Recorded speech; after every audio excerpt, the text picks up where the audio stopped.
But let's see this. 10 exact moments fans cheered on a babyface WWE superstar. Now, there are certain points during a wrestler's career when they lose their fan base. The reasons for the fans turning on this specific wrestler vary. The wrestler in question could have become stale, or the creative direction that WWE have taken the wrestler's character isn't in line with what fans want and they audibly turn on the wrestler. Most wrestlers, at least two are on the top of their game, are able to eventually turn this reaction around and win the fans back. This takes time. But which times were they? Well, join us now as WrestleMania looks at 10 exact moments fans turned on a WWE wrestler. Wait, people turned on John Cena? Exclusively. Number 10, Batista at the 2014 Royal Rumble. And when Batista returned to WWE in 2014, they had big plans for the former champion. They were going to have Batista win the Royal Rumble and headline WrestleMania 30 against Randy Orton. The issue here was at the time of Batista's grand return, Daniel Bryan's popularity skyrocketed. Bryan was the most popular star on the roster and he was even more popular than John Cena. And there was no way that WWE fans were going to accept anyone other than Bryan as the face of the company. When the Rumble match came around, virtually everyone in the match, including Batista, was booed. This completely killed Batista's return and the fans loathed the idea of Batista as a babyface. WWE were forced to turn Batista heel and the creative plans for WrestleMania 30 were drastically altered. Number 9, Rey Mysterio at the 2014 Rumble. Speaking of the 2014 Rumble, due to the horrendous booking of the match, it resulted in fans turning on Rey Mysterio for the first time in company history. This came as somewhat of a surprise as Mysterio is widely regarded as one of the most popular stars of all time and it seemed impossible for fans to ever turn on him. Mysterio entered the match at number 30 and fans were fully expecting it to be Daniel Bryan. But when it wasn't Bryan, Mysterio received the most negative response of his career. Bryan would later admit how awful he felt that Mysterio received such a poor reaction and he hoped that fans would maintain this negativity towards him long term and thankfully they didn't. Number 8, Bayley on Raw. Initial plans for SummerSlam in 2017 called for Bayley to face Alexa Bliss for the Raw Women's title. Sadly, an injury to Bayley stopped these plans. On the August 7th, 2017 edition of Raw, Bayley would come down to the ring to address her injury, and this was when the crowd fully turned on her.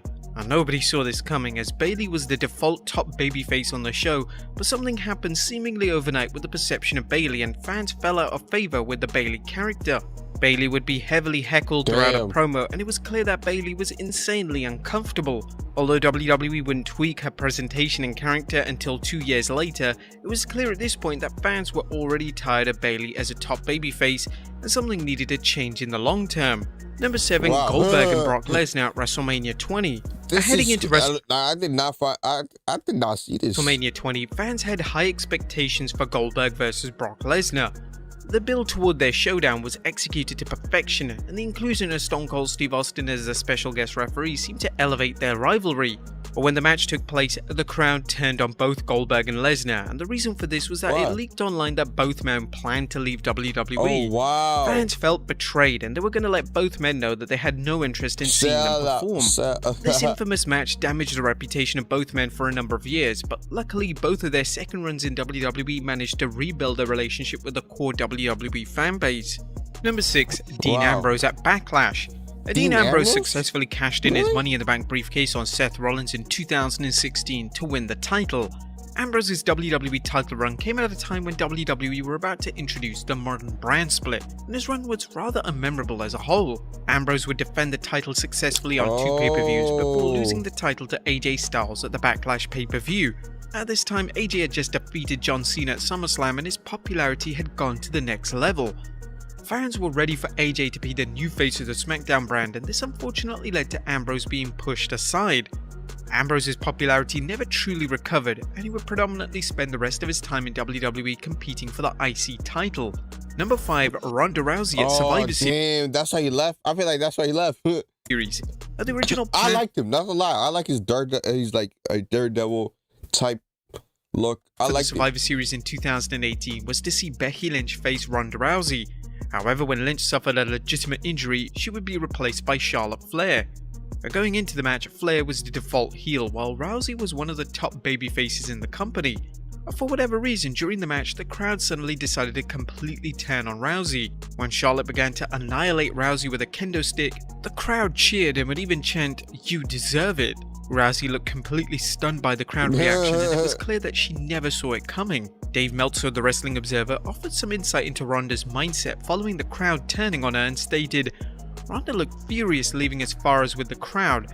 She took a horrible beating and then they just turned on her something fierce, which is the opposite of what everything was done for. She didn't look happy about that at all." WWE began to tweet Rousey's character shortly after the pay-per-view, and before fans knew it, Rousey was a heel heading into WrestleMania 35. Yeah, they could use Number 4, The Rock at WrestleMania 18. That was an easy save. That was an easy icons save. collided at WrestleMania 18 as The Rock went one-on-one with Hulk Hogan. It was expected that both men may be cheered in the match, but it was anticipated that the crowd would heavily favor The Rock. After all, Hogan was the villainous heel who tried to legitimately murder The Rock a few weeks prior on Raw. However, when the match began, it was clear that this was a pro-Hogan crowd. Hogan turned into a babyface in the match and The Rock would end up getting heavily booed. The crowd had officially turned on the Great One, but the Great One managed to turn it around. In 2003, The Rock would turn into Hollywood Rock. This was his heel persona, and the justification for his new persona was that the crowd turned on him at WrestleMania that year prior. The character was acclaimed by many and is widely regarded as some of the best work of his entire career. Number 3, Charlotte Flair. Now, it's hard to pinpoint exactly when fans turned on Charlotte Flair. Some say it was when she continuously defeated Sasha Banks on pay-per-view in 2016, or some may state that it was when she ended the undefeated streak of Asuka. However, the time that fans officially turned against Flair long-term was when she is inserted into the WrestleMania 35 main event on the 11th February 2019 edition of Raw. Flair had no business in the match, as Becky Lynch vs Ronda Rousey was a dream match, and they didn't need to add anyone to it.